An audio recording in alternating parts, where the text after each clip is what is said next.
Hello everyone, आज हम करेंगे question number 105 set 2 additional practice question paper from CBSE 2023-24 के टॉपिक एप्लीकेशन ऑफ डेरिवेटिव में से ये वाला केस स्टडी। चलिए स्टेटमेंट को रीड करते हैं। In a park an open tank is to be constructed using metal sheet with a square base and vertical sides so that it contains 500 cubic meters of water। तो इस तरह से है कि एक वाटर टैंक है इस तरह से,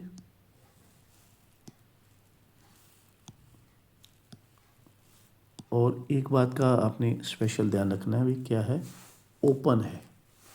ओपन मतलब यहाँ पर कुछ नहीं है, ढक्कन उसका नहीं लगा हुआ। चलिए, और बेस जो है वो स्क्वायर शेप का। इसका मतलब अगर मैं बोलूँ कि ये इसकी लेंथ एक्स है तो इसकी ब्रेड्थ भी मेरे को एक्स ही माननी पड़ेगी, क्योंकि बेस जो है वो स्क्वायर शेप का है। हाइट मैं थोड़ी डिफरेंट मानूंगा, तो ये मैं मान लेता हूँ वाई। ठीक है, तो ये हमारा टैंक तैयार हो गया। अब उसने क्या बोला हुआ है कि टैंक का वॉल्यूम है 500। ठीक है, तो अभी मैं फॉर्मूला लगा रहा हूँ। Volume of tank is L into B into H. Volume कितना है 500 क्यूबिक मीटर, एल कितना है एक्स, बी कितना है एक्स, एच कितना है वाई। तो यहाँ पे बन गया 500 is equal to x square y. ठीक है, अब आगे चलते हैं, फिर देखते हैं इसमें कुछ करना है तो। Find the minimum surface area of the tank. तो सरफेस एरिया जो है, मैं यहाँ पे फर्स्ट पार्ट शुरू करने वाला हूँ। सरफेस एरिया में देखिए आप क्या क्या चीज़ें हैं। देखिए, एक तो है भी बेस, बेस है स्क्वायर शेप, तो उसका मैं एरिया लगाऊंगा साइड इनटू साइड, वो हो गया एक्स स्क्वायर। और आसपास जो हैं, आसपास अगर मैं बताऊं तो I am talking about this, ये जो चारों दीवारें हैं, इसकी चारों दीवारें, ठीक है, ऐसे चारों जो दीवारें हैं उनका जो एरिया है, हर एक दीवार का एरिया है एक्स वाई। कंटेनर की जो चारों दीवारें हैं हर एक का एरिया एक्स वाई है, तो 4 दीवारें हैं तो टोटल हो गया 4xy। अब मैं इसको मिनिमम करना चाहता हूँ, तो उसके लिए मेरे को क्या करना पड़ेगा, सिंगल वेरिएबल में जाना पड़ेगा। तो यहाँ से मेरी हेल्प हो जाएगी कि मैं सिंगल वेरिएबल में चला जाऊँ। ठीक है, तो मैं लिखूँगा s is equal to x square plus 4x, y की जगह पे लिखूँगा 500 बाई एक्स स्क्वेयर। ठीक है, अब इसको थोड़ा कैंसिल कर लेते हैं। चलो, s आ गया x square plus 2000 by x. अब इसका डेरिवेटिव निकालते हैं, क्योंकि सिंगल डेरिवेटिव में हम आ चुके हैं। तो ये आ गया 2x minus 2000 upon x square, ये हो गया इसका डेरिवेटिव। ठीक है, अब इसका डेरिवेटिव निकाल लिए। अब क्या करेंगे भी, इसका क्रिटिकल पॉइंट निकालेंगे। वो कैसे होगा, D S by D x को इक्वल टू 0 लिखने के बाद हमें मिलेगा क्रिटिकल पॉइंट।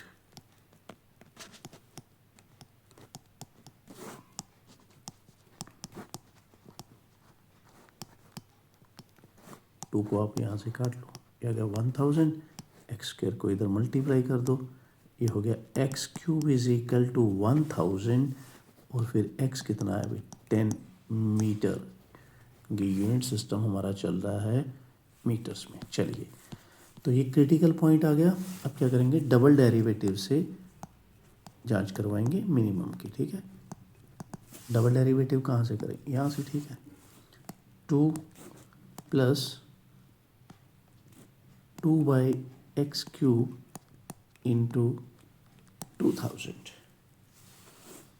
तो ये बन गया 2 प्लस 4000 बाई एक्स क्यूब, ये आया डबल डेरिवेटिव। ठीक है, अभी इसमें वैल्यू फिल करनी बाकी है, क्योंकि क्रिटिकल पॉइंट तो फिल करना ही पड़ेगा इसमें। तो अभी मैं क्रिटिकल पॉइंट जो मैंने निकाला था मैं अभी फिल कर रहा हूँ यहाँ पे। तो यहाँ पे 10 का क्यूब अगर मैं फिल करूँगा वो हो जाएगा 1000, तो ये बन गया अभी 2 प्लस 4, ये आ गया 6, और ये है पॉजिटिव। ठीक है, तो अगर पॉजिटिव है तो हम क्या बोलेंगे भी, एस जो है मिनिमम है। कहाँ पर, कब, जब x की वैल्यू 10 है। ठीक है, अब उसने पूछा था कि मिनिमम सरफेस एरिया भी निकालो भाई, मिनिमम सरफेस एरिया।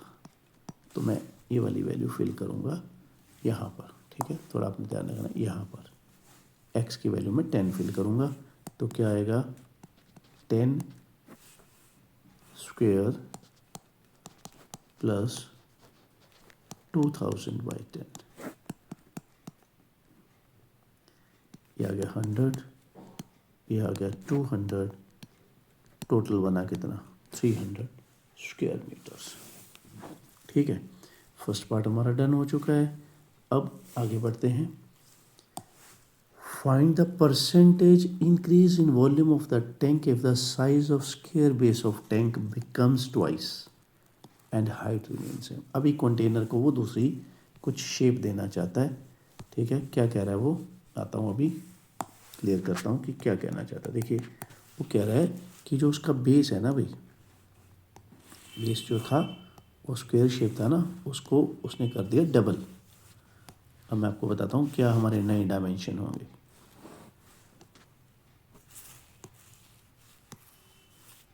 ये है, क्या करना चाहता है वो, इसको कह रहा है कर दिया डबल, तो पूरा स्क्वायर जो है क्या हो गया, उसकी दोनों साइड्स 2x होगी।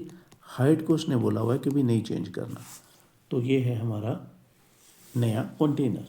ठीक है, अब क्वेश्चन में क्या पूछा उसने कि अगर ऐसा करें तो कितने परसेंट वॉल्यूम इंक्रीज हो जाएगा। ठीक है, तो पहले वाले का वॉल्यूम हमारे पास क्या था, ओल्ड वॉल्यूम लिखता हूँ, चलो मैं उसको ओल्ड वॉल्यूम मतलब जो शुरू में हमें गिवन था कितना 500 क्यूबिक मीटर। मैं यहाँ पे लिख भी देता हूँ कि भाई ये हमें गिवन था, इसमें कोई कन्फ्यूज़न वाली बात नहीं।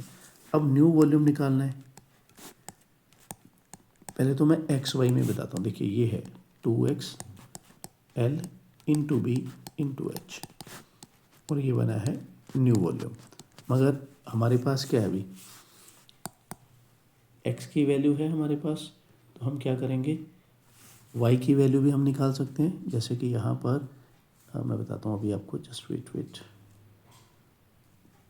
हाँ, अगर ये वाली वैल्यू x की मैं यहाँ पर पुट कर दूँ तो देखिए आप, y हमारा तुरंत आ जाएगा 500/10 स्क्वायर विच इज़ 500/100। y कितना आया 5।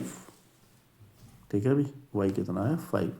तो मैं यहाँ पे क्या फिल करूँगा अभी, x की जगह पे 10 फिल करूँगा, y की जगह पे 5 फिल करूँगा, और मैं चेक करूँगा कि भी वॉल्यूम में जो है कितना आ रहा है। ठीक है, तो ये वॉल्यूम बन गया हमारा भाई 2000 क्यूबिक मीटर। ये नया वॉल्यूम है, ये पुराना है, ये नया है। कितना बढ़ गया वॉल्यूम में, चेंज कितनी आई है, कितना चेंज या कितना इंक्रीज हुआ है। ठीक है, तो ये नया है 2000, ये पुराना है, तो भाई इतना जो है वॉल्यूम बढ़ चुका है, इतना बढ़ चुका है। अब उसने पूछी है परसेंटेज इंक्रीज कितनी होगी। तो हम कैसे करना है इसको, देखिए मैं बताता हूँ। इंक्रीज कितना हुआ है वो लिखना है आपने, फिर आपने लिखना है ओरिजिनल वॉल्यूम या ओल्ड वॉल्यूम जो है इंटू 100। तो इंक्रीज हुआ है भाई 1500, यहाँ से उठा लिया मैंने। ओल्ड क्या था 500, तो वही ये आपका 300% बढ़ गया वॉल्यूम। ठीक है, थोड़ी सी चेंज करने के बाद, थोड़ी सी क्या मतलब, वैसे तो काफ़ी है कि अगर बेस को डबल कर दिया उसने, स्क्वायर के बेस की हर एक साइड को डबल कर दिया, तो क्या हो गया, वॉल्यूम जो है 300% बढ़ गया है। ठीक है, तो चलिए इसी के साथ हमारा ये वाला केस स्टडी ख़त्म होता है अभी। ठीक है, अगर आपको नई केस स्टडीज़ करने हैं तो दूसरी प्लेलिस्ट पे जाना पड़ेगा, जिसका लिंक एंड स्क्रीन पे मैं छोड़ूंगा। ठीक है, इसकी PDF डिस्क्रिप्शन बॉक्स में आपको मिल जाएगी। अगर आपको मेरा समझाने का तरीका अच्छा लग रहा है, केस स्टडीज़ में काफ़ी कंटेंट आपको मिल रहा है, और अभी आपको डर नहीं लग रहा है केस स्टडी से, जो शुरू में था, इतने केस स्टडी करने के बाद डर नहीं रहता। This is the reality. ठीक है, पता चलता है कि CBSE कहाँ कहाँ वेव करती है। अगर मेरे एफर्ट्स अगर आपको अच्छे लग रहे हैं तो ज़्यादा से ज़्यादा लाइक करें, शेयर करें, कमेंट करें और सब्सक्राइब करें। चलिए जल्दी मिलते हैं नेक्स्ट केस में, तब तक के लिए बाय बाय, टेक केयर।